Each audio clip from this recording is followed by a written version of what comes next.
So yun, tapos na po ang trabaho, pauwi na tayo. Pero ito, nag-i-snow.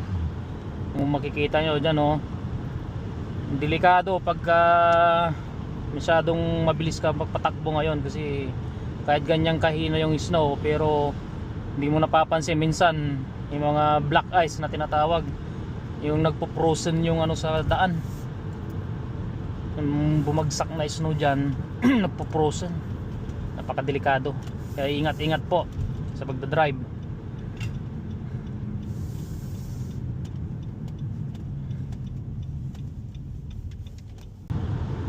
Dito sa St. Thomas pa ito, medyo may nahina pa. Iwan ko lang sa bandang London, parang mas makapal yung snow doon ngayon. Ayun, oh, madilim.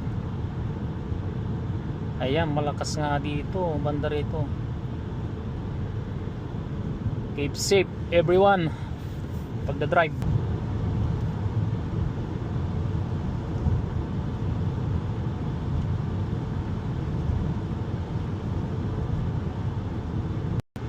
Nandito na tayo sa expressway, pero mukhang malakas nga dito pa uwi sa amin, London. Doon sa St. Thomas, sa workplace natin, hindi ganun kalakas na ganito. Ito dito sa London eh, mukhang malakas-lakas. Ayan, oh.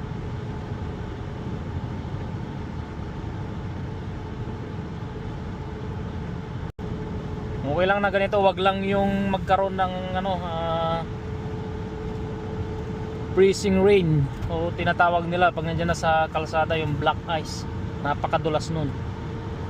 Ayoko mangyari yung dati na experience ko na yun, pero ano siya, hindi siya black ice noon. Sobrang kapal lang nung snow noon dati gabi. Ngayon pagliko ko dumulas sa sakyan. Gumiwang-gewang, pero nakasurvive. Buti naman na naagapan natin. Mahirap na. Eh, lalo na mag-isa ko no, madaling araw kasi ang uwian namin dati. So dapat talaga mag-ingat pag ganitong may snow. Ito malakas pa yung hangin nito.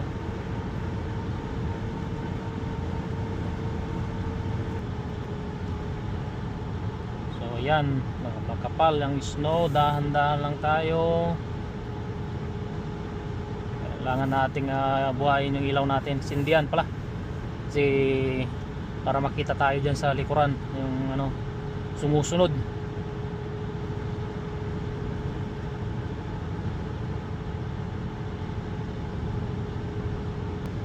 Ayan, mu-overtake pa tong isa, no? Mabilis pa siya. Komplikado. Overtake ka pa.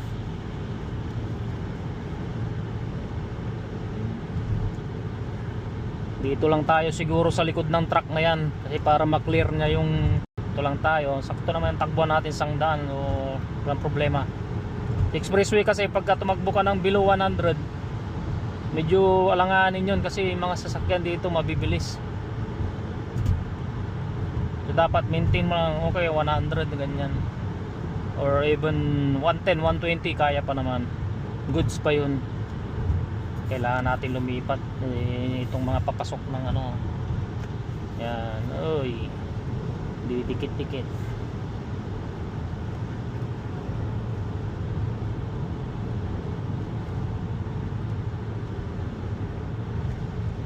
Siguro gigit na tayo. Yan, pwede na to. Dito tayo sa gitna. Mas pinaka safe na lane is yung middle lane, gitna.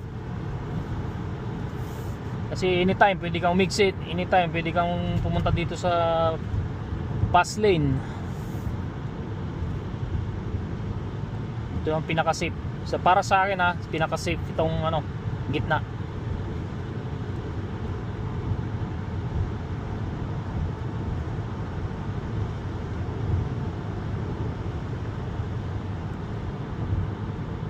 Ayan, dahan-dahan lang tayo.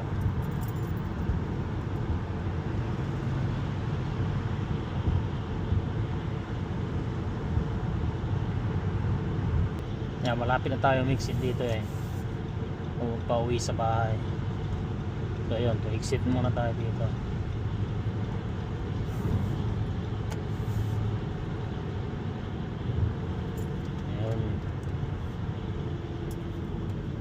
Ito yung sinasabi ko na na-experience ko na dati makapal yung snow. Pag akyat dyan sa may tulay, makapal yung snow noon. Yun, nadulas. Buti na lang inaagapan natin. Kung hindi, kung anong mangyari sa atin doon.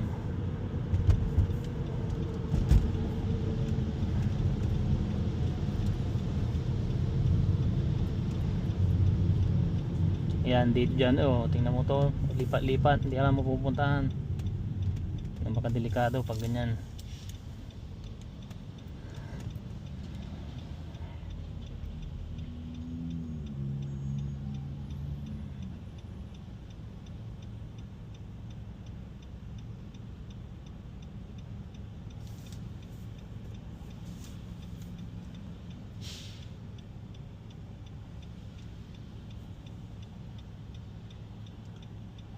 Malapit na tayo sa bahay.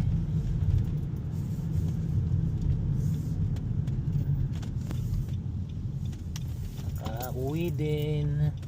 Ito medyo makapal yung snow. Ay, ito bahay na tayo. Naku, kapal. Ito, medyo madulas to.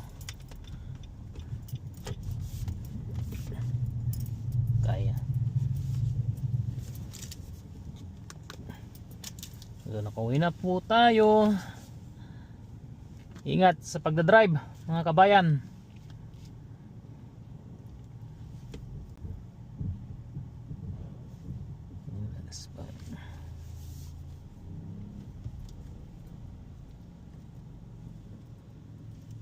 Yun, hanggang sa muli, paalam.